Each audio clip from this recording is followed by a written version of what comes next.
സുഹൃത്തുക്കളെ, KCB Areekkad സെക്ഷനിലെ assistant എഞ്ചിനീയറാണ്. ഇതുവരെ നേരിട്ടിട്ടില്ലാത്ത പ്രതിസന്ധിയിലൂടെയാണ് നമ്മൾ കടന്നു പോകുന്നത്. കാരണം അത്രക്കും അധികം ലോഡ് കൂടിയിട്ടുണ്ട്. നമ്മൾ വിചാരിക്കുന്ന പോലെയല്ല. ഇപ്പം കഴിഞ്ഞ നോമ്പിൻ്റെ സമയത്ത് നമ്മൾ നോക്കിയപ്പം നോമ്പ് കഴിഞ്ഞാൽ കുറച്ച് ലോഡ് കുറയുമെന്ന് ഞാനൊക്കെ പ്രതീക്ഷിച്ചിട്ടുണ്ടായിരുന്നു. പക്ഷേ അതിനേക്കാൾ വല്ലാതെ കൂടുകയാണ് ചെയ്തിരിക്കുന്നത്. നമ്മൾ മനസ്സിലാക്കുന്നത് ചൂട് വീണ്ടും കൂടി, അതിൻ്റെ ഭാഗമായിട്ട് AC-യുടെ ഉപയോഗം വല്ലാതെ കൂടി, അതിൻ്റെ കൂടെ ഇലക്ട്രിക്കൽ വെഹിക്കിളും കൂടി വന്നു. അന്നേരം ഇങ്ങനെ പോയി കഴിഞ്ഞാൽ പല ട്രാൻസ്ഫോമറുകളും ഫെയിലറാകാൻ സാധ്യതയുണ്ട്. ഈ ട്രാൻസ്ഫോമർ ഫെയിലറായ ചിലപ്പം പെട്ടെന്നൊന്നും ട്രാൻസ്ഫോമർ കിട്ടാത്തൊരവസ്ഥയാണ്. കാരണം നിങ്ങൾ പത്രത്തിലൊക്കെ വായിച്ചിട്ടുണ്ട്, ധാരാളം ട്രാൻസ്ഫോമറുകൾ ഇങ്ങനെ ഫാൾട്ടായിക്കൊണ്ടിരിക്കുകയാണ്. പുതിയ ട്രാൻസ്ഫോമർ കിട്ടാത്ത അവസ്ഥയുണ്ട്.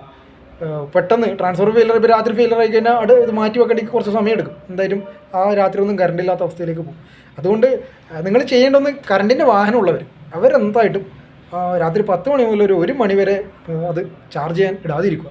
ഒരു അപേക്ഷയാണ്, അല്ലാണ്ട് നിയമപരമായിട്ട് അങ്ങനെ ചെയ്യരുതെന്ന് പറയാനുള്ള അവകാശമൊന്നും ഞങ്ങൾക്കില്ല. ഒരു അപേക്ഷയായിട്ട് പറയുകയാണ്. അതോടൊപ്പം തന്നെ നിങ്ങൾ അലങ്കാര ലൈറ്റുകളൊക്കെ ചില വീടുകളിലൊക്കെ ഉണ്ടാവും. അത് LED ലൈറ്റുകളാണ്, എന്നാലും പലതുള്ളി പെരുവെള്ളമാണല്ലോ. നിങ്ങൾ കുറച്ചെങ്കിലും ഒന്ന് ഓഫാക്കി കഴിഞ്ഞാൽ അങ്ങനെ നമുക്ക് വലിയ ഇത് കിട്ടുകൊണ്ട് അലങ്കാര ലൈറ്റുകളൊക്കെ ഓഫാക്കുക. ഇതൊക്കെ എന്തൊക്കെ അനാവശ്യമായിട്ട് തോന്നുന്നു അതൊക്കെ അങ്ങ് ഓഫാക്കി വെക്കുക. പ്രത്യേകിച്ച് ഈ ഒരു 8 മണി മുതൽ 12 മണി വരെയുള്ള സമയത്ത് സഹായിക്കുക. നമുക്ക് എല്ലാവർക്കും ഒരുമിച്ച് നീങ്ങിയാലേ ഇതിനൊക്കെ നേരിടാൻ പറ്റും. അതുകൊണ്ടാണ്.